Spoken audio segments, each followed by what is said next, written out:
Mabilisan lang. Black pepper, chicken. Nakahanda na po ang gagamitin. Bawang, paminta, harina, toyo, sesame oil, oyster sauce, daon ng sibuyas na tisay, bell peppers at chicken. Ginawa ko po sa manok na yan, nilagyan ko lang po ng konting asin, mga kalahating kutsarita po. Tapos po, binigyan ko po siya ng isang matindi-tinding Thai massage. Tapos po niyan, nilagyan ko po yan ng kalahating kutsaritang paminta. At yung kalahating kutsarita naman po, gagamitin natin mamaya. Tapos po, binigyan ko naman po yan ng konting Swedish massage.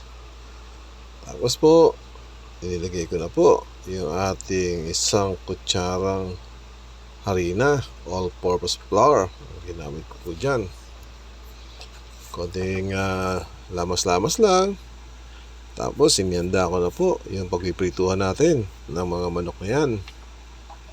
Ginamit ko po dyan isang tasang mantika. Tapos agad-agad pinirito ko po yan.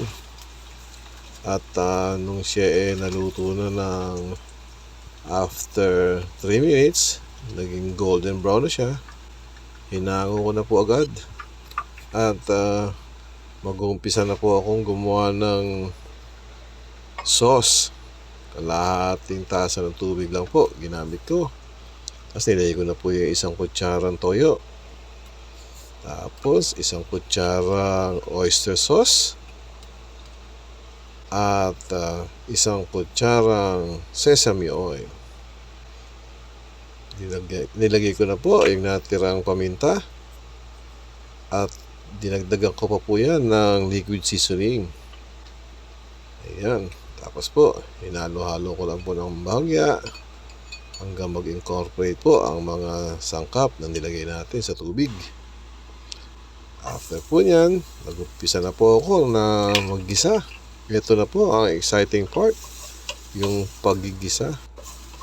Dahil alam natin, maya-maya lang maaamoy na naman yan ng ating kapitbahay. Tapos po nyan, inilagay ko na po yung aking sibuyas na tisay. Iniwan ko lang po iyan ng quarter. Tapos po, inilagay ko na po yung aking bell peppers na ganun din ang klase ng paghihiwa. Mahina na po ang aking apoy ng mga sandali na yan. Tapos nilagay ko na po yung aking dahon ng sibuyas. At konting halo-halo lang, ibinuhos ko na po yung aking ginawang black pepper sauce. Konting halo-halo lang po.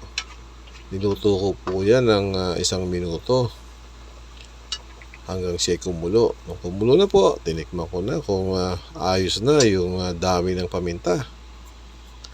Kalipas po niyan, ilagay ko na po yung ating pampalapot na cornstarch at tubig. Konting halo-halo lang po. Kalahating minuto lang po okay na po yan.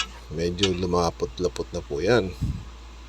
Inilagay ko na po yung aking piniritong manok.